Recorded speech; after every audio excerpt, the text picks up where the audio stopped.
श्री शिवाय नमस्तुभम दोस्तों, हर साल माघ मास के कृष्ण पक्ष की चतुर्दशी तिथि को सकट चौथ का व्रत मनाया जाता है। दोस्तों, इस तिथि को तिल चतुर्थी, संकष्टी चतुर्थी या माघी चतुर्थी भी कहा जाता है। संतान की लंबी आयु, घर में सुख समृद्धि के लिए यह व्रत जरूर रखा जाता है और गणेश जी की उपासना से हमारे सभी संकट दूर हो जाते हैं। दोस्तों, उन तिलों में बहुत शक्ति होती है जो हम सकट चौथ पर प्रयोग करते हैं।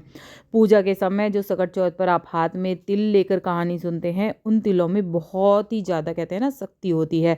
उन तिलों को आप, जैसे बच्चा बीमार पड़ता है बहुत ज़्यादा आपका, तो आप उसको गले में बच्चे के डाल सकते हैं। थोड़ी सी तिल ले लीजिए और वही वाले जो आपने पूजा में प्रयोग करे हैं लॉकेट के अनुसार लॉकेट के में डालकर, तो आप उन तिलों का प्रयोग कर सकते हैं या आप उनके बैग में भर रख सकते हैं।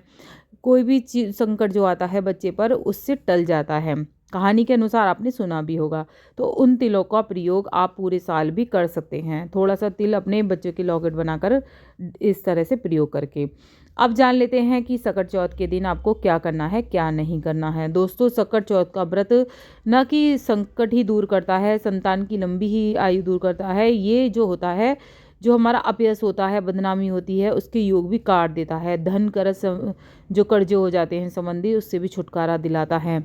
तो गणेश जी की इस दिन उपासना करनी चाहिए। कैसे करनी चाहिए पहले वो जान लेते हैं। प्रातःकाल स्नान करके आपको गणेश जी की पूजा का संकल्प लेना है।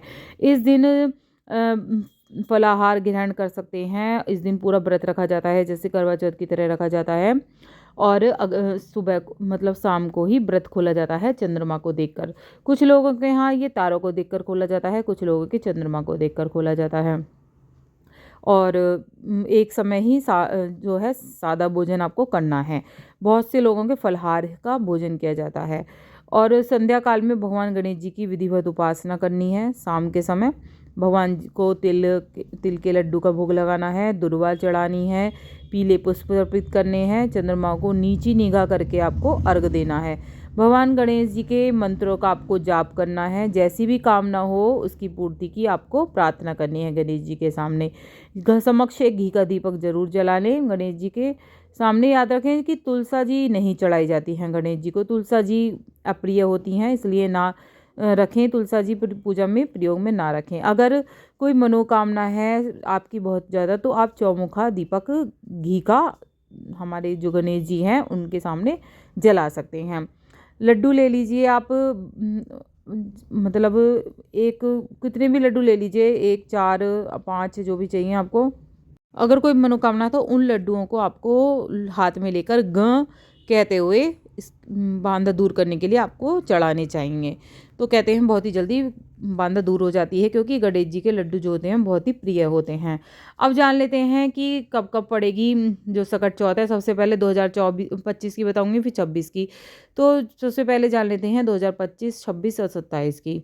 तो एक साथ ही बता देती हूँ। 2025 में पड़ रही है वो 17 जनवरी को मनाई जाएगी, 2026 में 6 जनवरी की, 2027 में 25 जनवरी की मनाई जाएगी।